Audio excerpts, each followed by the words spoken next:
nossas correções dos exercícios do livro Para Todo X.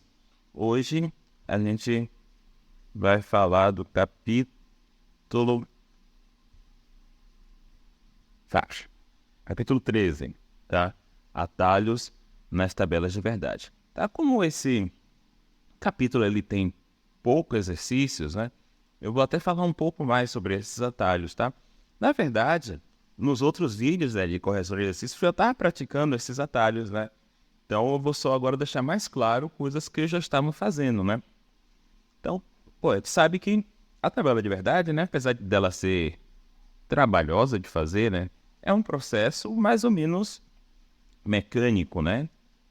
E uma vez você tendo aprendido esse processo, não é tão difícil assim de fazer, né? Talvez mais difícil do que fazer, né? Um trabalho mais filosófico e mais difícil do que a própria tabela de verdade é produzir boas simbolizações para que reflitam, né, adequadamente os argumentos, as sentenças em linguagem natural que você quer simbolizar. Né? Então, mas hoje a gente vai falar de alguns pontos que vão facilitar um pouco fazer a tabela de verdade, tá? Porque apesar de ser um processo puramente mecânico, muitas vezes é muito custoso, né?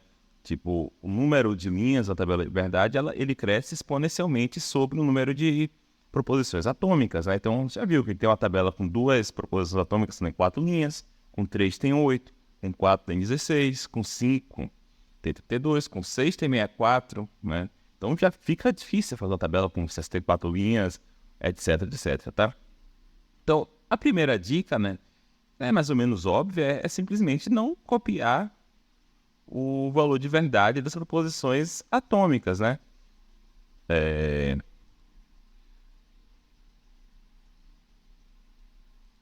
Não copiar o valor de verdade das proposições atômicas, porque elas já estão na tabela, né? Já estão ali na primeira parte da tabela, de modo que você não precisa repetir quando você for fazer a tabela da fórmula, né? Vou dar aqui um exemplo, né? Um exemplo que ele tem aqui no livro, eu vou fazer ele aqui, né? Então aqui você tem aqui o P e Q, né? Então uma tabela de 4 linhas, tem o P, tem o Q e tem o P ou Q implica não P, tá? Então aqui eu vou fazer a tabela do P, né? Da convenção que a gente está utilizando para ficar nossas tabelas. Então o que ele está falando aqui é o seguinte: aqui eu vou fazer a tabela do não P, né? Então eu vou inverter a tabela do P. Aí ele está dizendo aqui, ó, não precisa repetir a tabela do P aqui e a tabela do Q aqui, porque ela já está aqui do lado, entendeu? Então, aqui eu boto só a tabela do P e o Q, né, sempre embaixo do conectivo correto, né? Então aqui fica V, V, V, S, né? Então aqui fica S, S, V, V.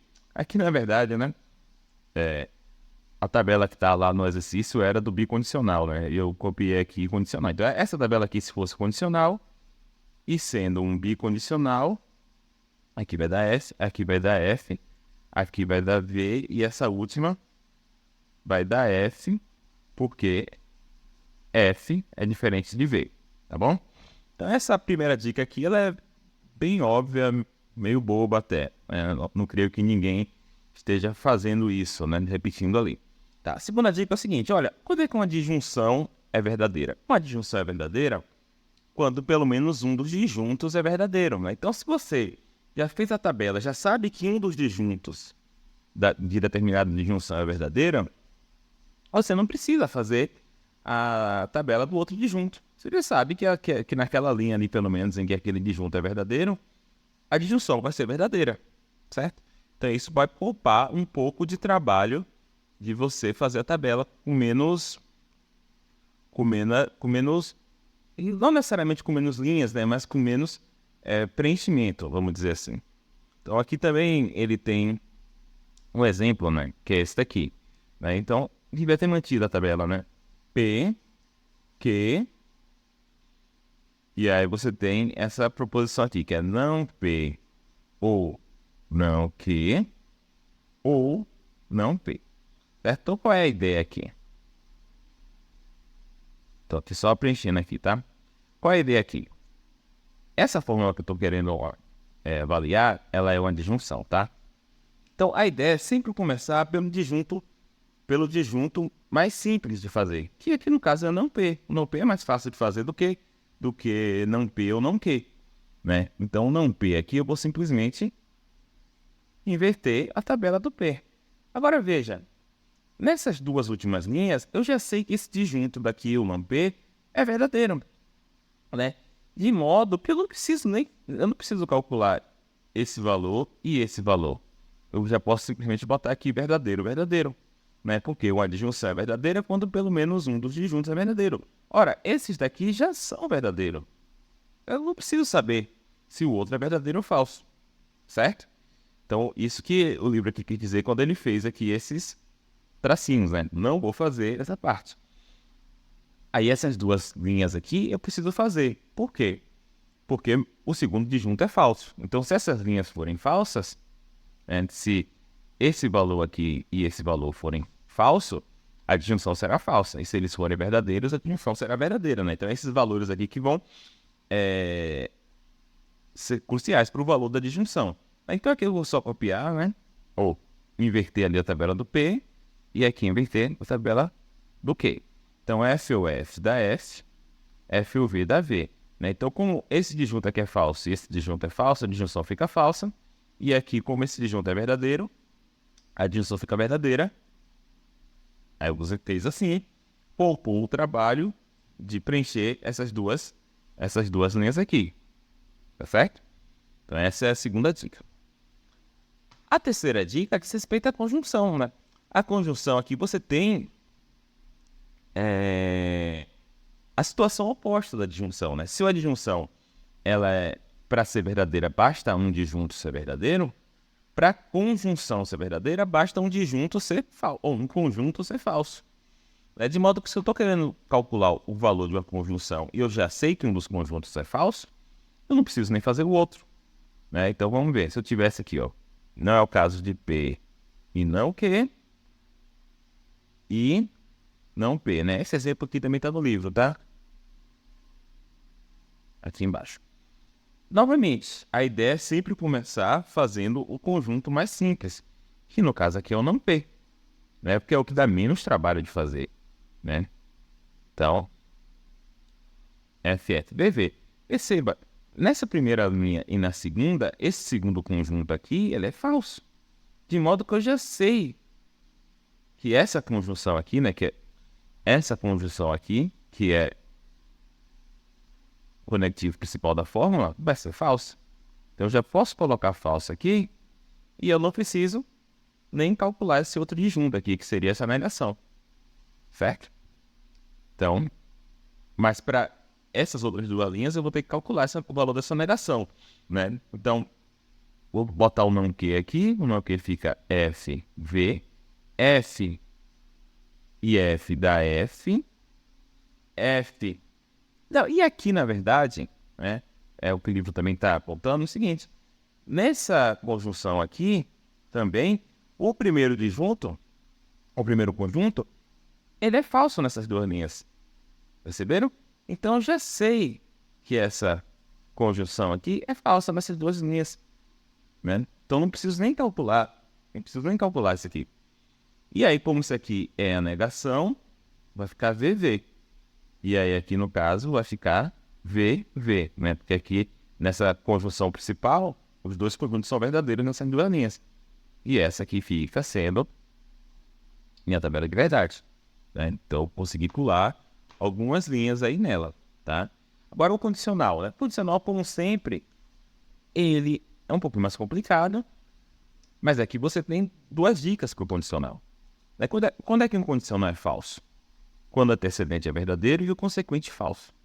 De modo que se eu já sei que meu consequente é verdadeiro, meu condicional é verdadeiro. Se eu já sei que meu antecedente é falso, meu condicional é verdadeiro. Né? Então, sempre que eu for avaliar um condicional, eu posso ver isso. Né? Se eu já sei que meu antecedente é verdadeiro, é falso, eu não preciso sequer calcular o consequente.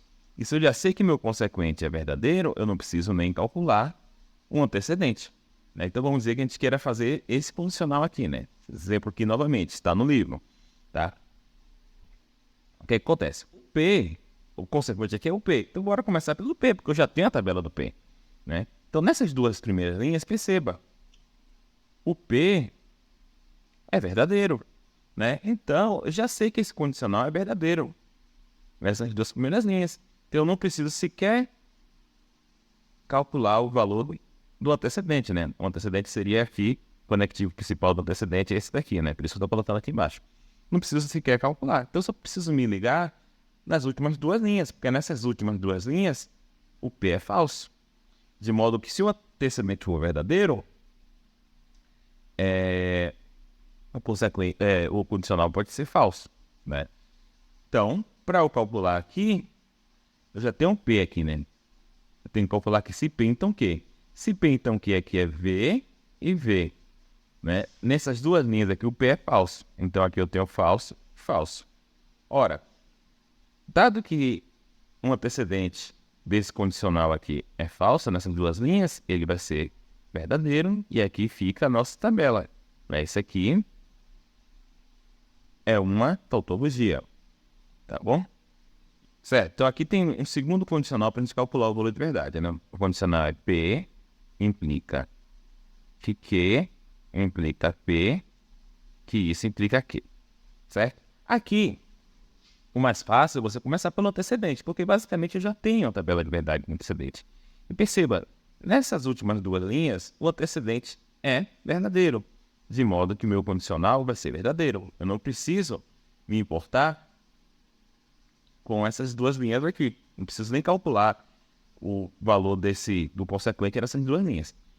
Avaliando essa linha aqui, não, essa linha aqui,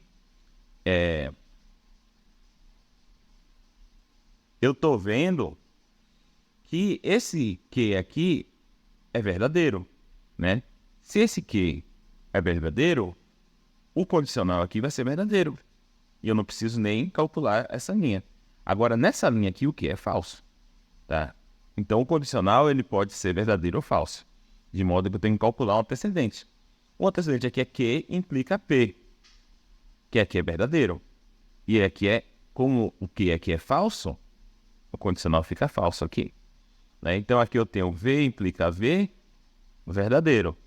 E V implica F, falso, né? Então,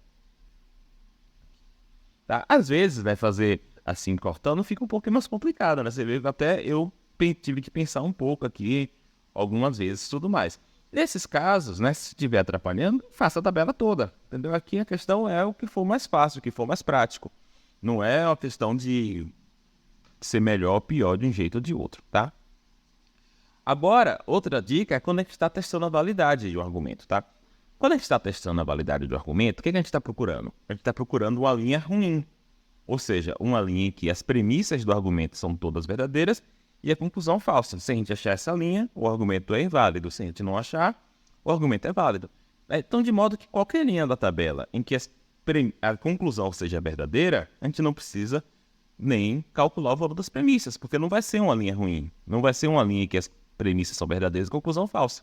Do mesmo modo, se a gente souber o valor de pelo menos uma das premissas ser falsa em determinada linha, a gente não precisa calcular as outras, porque ela também não será uma linha ruim. Ela não será uma linha em que todas as premissas são verdadeiras e a conclusão falsa. Então vamos ver aqui o seguinte argumento, ó. Não L implica J ou L, e a outra premissa é não L. Vamos ver se isso implica J, certo? Então, a gente teria que fazer a tabela de J e L. 4 linhas. Olha isso aqui. Então, aqui eu tenho V, V, F, F. Deixa eu escrever esse J melhor para não estar parecendo um V. V, F, V, F. Beleza. Aí eu vou colocar aqui minhas premissas, né? A primeira premissa é não L implica J ou L. E a segunda premissa é não L. Tá? Então aqui é premissa 1 aqui é a premissa 2. A conclusão já tem, tá aqui, né? Então vamos lá. Eu já posso começar analisando a conclusão, né? Inclusive esse exemplo tá aqui também no livro, tá? Aqui. Eu já posso começar analisando a conclusão. Perceba, nessas duas primeiras linhas, a conclusão é verdadeira. Então, eu não preciso calcular o valor das premissas, porque eu já sei que essa linha não é uma linha ruim, né? Não vai ser uma linha em que as premissas são verdadeiras e a conclusão falsa. Nessas duas linhas aqui, elas podem ser uma linha ruim. Por quê?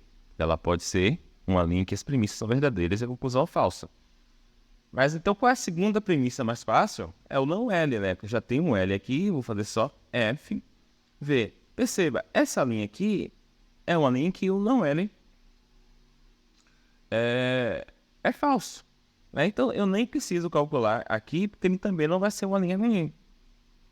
Então eu só preciso calcular essa linha aqui. Se ela for verdadeira, o argumento vai ser inválido. Por quê? Porque vai ser uma linha em que todas as premissas são verdadeiras e conclusão falsa. Se ela for falsa, aí o argumento vai ser inválido, porque eu não encontrei uma linha ruim, né? Então vamos lá. Não L é verdadeiro, né? JL aqui é falso. E o não L é verdadeiro. Então essa linha aqui é falsa. Correto?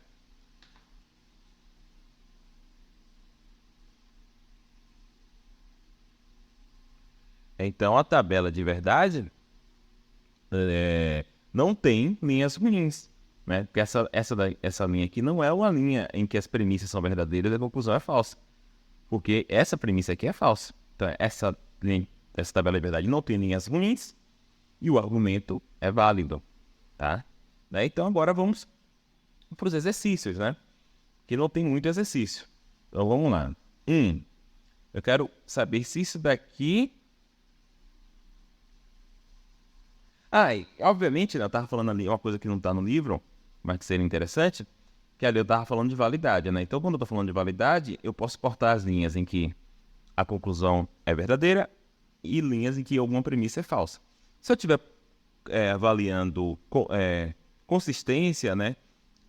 Se as proposições elas podem ser verdadeiras juntas ao mesmo tempo, qualquer linha em que alguma delas for falsa, eu já posso cortar, né? Porque aqui eu estou procurando, na verdade, uma linha boa, né? Estou procurando uma linha em que elas são todas verdadeiras ao mesmo tempo. Se tiver a linha boa, essas proposições são consistentes. Se não tiver, não são, né? Então, se eu achar qualquer uma das proposições falsa em alguma linha, eu já posso cortar aquela linha. Essa linha não vai ser uma linha boa, tá? Então, utilizando os atalhos... Um pouquinho pro lado aqui, hein? Não. Ok. Utilizando atalhos, determine se cada uma das 9 sentenças abaixo é uma tautologia, contradição ou contingência, né? Então aqui, essa proposição, essa sentença aqui só tem uma proposição atômica, né? E perceba, aqui é B, né? Isso aqui é uma conjunção. Nessa linha aqui eu já sei que os conjuntos é falso. Eu já tenho a tabela de B, né? Então eu não preciso calcular. Já sei que ela é falsa, né? E aqui eu vou calcular, vai ser, né? Peraí, deixa eu fazer certinho aqui. Aí eu vou escrever aqui não B e B, né? Nessa linha aqui, eu sei que o B é falso. Então eu já sei que essa condição vai ser falsa. Nessa linha, outra linha, eu vou colocar o valor de não B. Aí eu tenho não F ou V, ou FV da F, né? Então isso aqui é uma contradição, tá? Vamos agora para a segunda. A segunda só tem uma proposição atômica que é D. Vamos botar aqui D. D pode ser verdadeiro, D pode ser falso. E eu estou querendo saber o valor de verdade de não D ou D. Isso aqui é uma disjunção. Perceba que nessa primeira linha, um dos disjuntos, que é D, né? Eu já tenho a tabela de D, é verdadeiro. Então eu sei que a disjunção é verdadeira, não preciso calcular aqui. Na segunda linha, eu vou colocar aqui esse valor de não D, desculpa, o valor de não D é V, né? Já que o valor de D é F. V ou F dá V. Então isso aqui é uma tautologia, tá bom? Vamos lá para a próxima. Isso aqui eu tenho duas proposições atômicas, né? Lembrar aqui de manter essa tabela pronta para não ficar tendo que fazer toda hora. Aqui eu tenho VV, FF, aqui eu tenho VF, VF. Aí a proposição que eu quero é A e B ou B e A. Certo? Então, aqui eu vou A e B, vou fazer A e B, tá? Vai ficar V, F, S, S. Essa linha aqui, eu já sei que isso aqui é V, né? Eu não preciso fazer. B e A.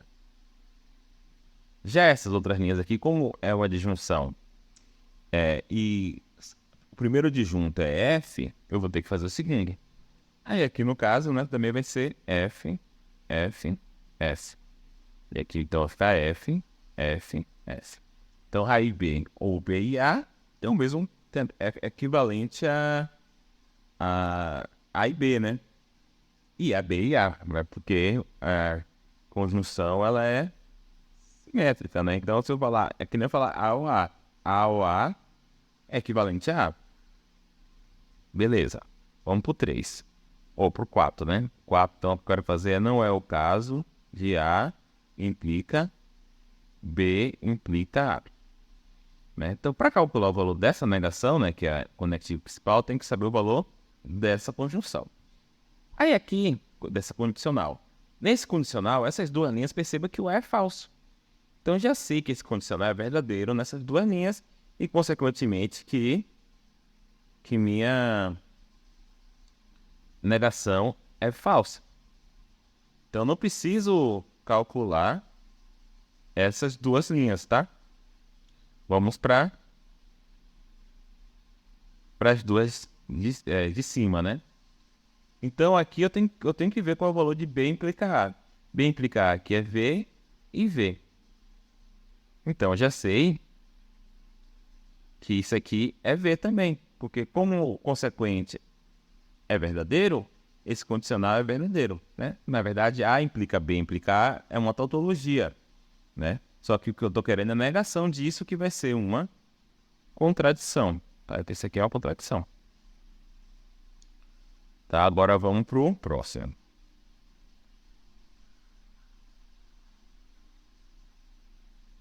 O próximo ele diz o seguinte: A, se somente se A implica B e não B. Veja só, aqui eu já tenho a tabela de A, né? Então eu não preciso fazer. Eu preciso fazer a tabela agora desse condicional aqui. Tá? Isso aqui, gente. Também outra coisa que ajuda é a gente tá lembrando que isso aqui é uma contradição famosa, né? Então isso aqui vai ser falso. Mas como eu colocar isso aqui falso, não vai modificar muito minha tabela de verdade, né? Então, não vou fazer assim. Vou ver esse aqui, ó. Nessas duas linhas aqui, o A é falso. Então, eu sei que o condicional é verdadeiro. Né? Nessas duas linhas aqui, isso aqui é falso, né? E o A é verdadeiro, isso aqui vai ser falso. Então, A, se somente se A implica... Isso aqui vai ser, ó, falso, porque V com F, V com F, F com V, F com V. Então, isso aqui também é uma contradição. Porque percebam. Aqui está falando uma coisa seguinte. A é verdadeiro se somente se A implicar uma contradição. Isso aí é falso, né? Porque se A for verdadeiro, A não vai implicar uma contradição. Né? Então é exatamente o contrário. Não A é verdadeiro se A implicar uma contradição. Então vamos agora para o 6. O 6 ele diz, não é o caso de A e B, se somente se A. Né? Então, A e B. Esse aqui eu não estou vendo muita maneira de simplificar não, tá? Então, A e B aqui, se vocês perceberem, vocês me falam, tá? Tá, tem que ficar F, V, V, B. Então, aqui vai ficar, a tabela de A eu já tenho, né? Falso, verdadeiro, falso, falso. Esse aqui só é verdadeiro se A for verdadeiro e B for falso. Tá? Porque se A for verdadeiro e B for falso, essa conjunção vai ser falsa e a negação vai ser verdadeira. Como A é verdadeiro, o seguinte condicional vai ser verdadeiro, tá bom? Vamos pro próximo. A implica B ou C. Ah, não. Agora são tabelas de 8 linhas, né? Então, bora fazer aqui. E essa última aí de 16 eu não vou fazer, não. Tá? Acho desnecessário. Vou fazer aqui 7 e 8, que são de 8 linhas. Não tem nem espaço aqui para fazer 16. Então, aqui fica V, V, V, V, S, S, F, F. V, V, S, S, V, V, S, S. Tá? E aqui...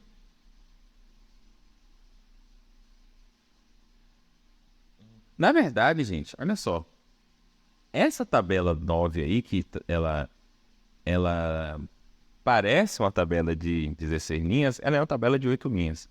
Tá? Então eu vou fazer aqui uma nova dica, que não está no livro, mas que para diminuir essa tabela de 16 para 8 linhas, tá? Aí eu vou fazer ela. Então eu quero fazer A implica B ou C. Certo. Então nas linhas aqui o A for falso, eu já sei que isso aqui é verdadeiro. E eu não preciso nem saber o valor de B ou C. Nas linhas que B ou C for verdadeiro, eu sei que isso aqui também é verdadeiro. Então, ó, nessa primeira linha B ou C é verdadeiro, nessa linha é verdadeiro, nessa linha é verdadeiro e nessa linha é falso. Então aqui eu também sei que isso aqui é verdadeiro. Só sobrou para calcular essa última linha aqui, em que A é verdadeiro, isso aqui vai ser falso. Certo? Então isso aqui só é falso quando A for verdadeiro e ambos B e C forem falsos. Então essa aqui é uma contingência, tá? Talvez eu tenha esquecido de falar de todos, se é uma contingência, tautologia, contradição, mas é simples, né, gente? Se todas as linhas forem verdadeiras, é uma tautologia. Se algumas forem verdadeiras e outras falsas, é uma contingência. E se todas forem falsas, é uma contradição. Isso aqui eu apaguei a tabela, né? Eu sou burro, então vou ter que fazer de novo. V, V, V, V, F, F, F, F. V, V, F, F, V, V, F, F. E aqui fica V, S, V, S, V, F, V, S. Tá. E o que eu tô querendo saber é... Ah, isso aqui é bem fácil, ó. A e não A implica B ou C. Gente, A e não A, ela é o quê? É uma contradição. Né? Isso aqui tudo é falso. Como isso aqui tudo é falso, ou seja, é o condicional com antecedente falso, isso aqui é verdadeiro. Pronto. Tautologia. Agora vamos fazer essa última, né? Essa última aqui, ela parece, gente, ser uma tabela de 16 linhas. Mas se você perceber bem, a letra B e a letra D, ela só aparece ali no antecedente, ela só aparece uma fórmula. Então, olha só, olha o que eu vou poder fazer aqui. Eu vou fazer a seguinte tabela, gente. Eu posso tratar B e D como uma fórmula atômica. Por quê? Porque ela só aparece ali. O B não aparece em outro lugar. Né? Então, eu posso fazer assim, ó. A, B e D e C. Né? São as fórmulas atômicas que eu tenho. Né? B e D não parece uma fórmula atômica, mas na verdade, naquela como se eu estou usando isso aqui para avaliar aquela fórmula, naquela fórmula ela se comporta como uma fórmula atômica. Não aparece as partes dela em nenhum outro lugar. Né? Então eu posso fazer simples assim, ó. Posso fazer 8 linhas em vez de 16. Tratando B e D como uma fórmula atômica. Então foi bom, essa dica aí é boa, né? Mas perceba, eu só posso fazer isso porque não aparece B e nem D separadamente no resto da fórmula, entendeu? Só aparece junto. Toda vez que B e toda vez que D aparecem, eles aparecem nesse composto aí que é B e D. né? De modo que eu posso tratar elas, na verdade, como sendo uma proposição só. Certo? Então, tirando isso, eu não vejo muitas maneiras de abreviar essa tabela, tá? Primeiro ponto aqui o cachorro tá enchendo o saco. Aqui, eu não preciso fazer a tabela de B e D, porque ela já tá aqui, né? Ou minha mesa tá meio ruim. Não preciso fazer a tabela porque ela já tá aqui. Aí, beleza. Eu vou fazer a tabela do lado de cá. Ao C, aqui fica verdadeiro. Esses patos são verdadeiros porque A é verdadeiro. Esses daqui são verdadeiros que C é verdadeiro, né? A, se somente se A ou C, vai ser verdadeiro aqui. E aqui vai ser falso, verdadeiro, falso, verdadeiro. B e D tá ali, né? Então, V com B vai dar V com B vai dar V. Aqui dá S, F, F. V, F. Tá? Então, é a contingência. Então, é isso, gente. Vamos ficar por aqui. Depois eu volto com os exercícios do próximo capítulo. Abraço.